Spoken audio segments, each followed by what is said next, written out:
Hey, welcome back, everybody. Today we're going to be doing a little brief of a recent trade I put on and how you could have profited when the stock market started going down. So this is a chart of the U.S. dollar. The UUP is a ETF that is kind of the best way to get exposure to the U.S. dollar if you're looking for that. And what we've seen over these past few months is the dollar has been going straight down, which has been good for equities, especially U.S. equities. So that's why we've been seeing a rise in the U.S. stock market.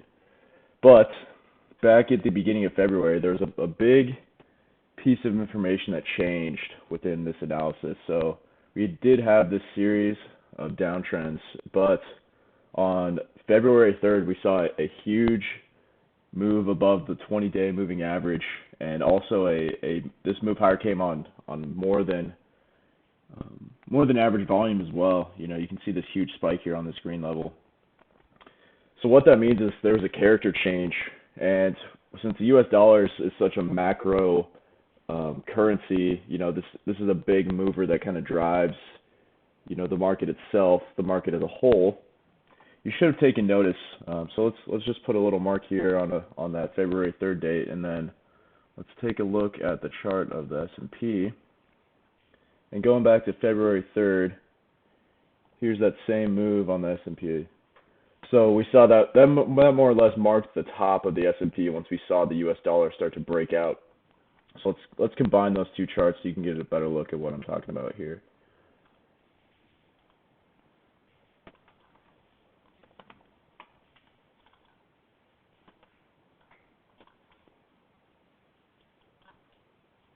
I'll blow this up for you.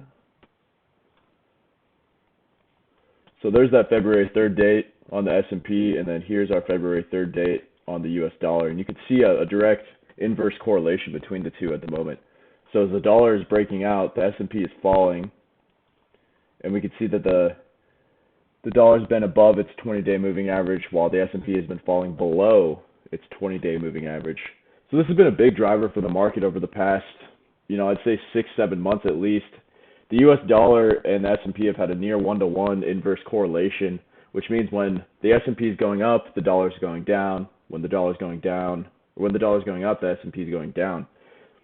So as a way to hedge, you could have taken notice that the dollar was breaking out, and if you were still long, stocks in your buy and hold, this would have been a good time to, maybe take down any trades you had in your trading accounts, and then get long the dollar or interest rates as well. I got long interest rates because they more or less been tracking the dollar, and you could have profited from this move down in the S&P.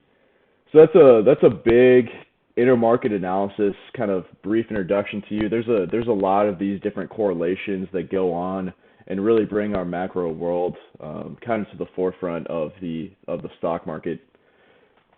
So just let's take a look at that trade that I put on. So using TYO, I got long on the 6th of February.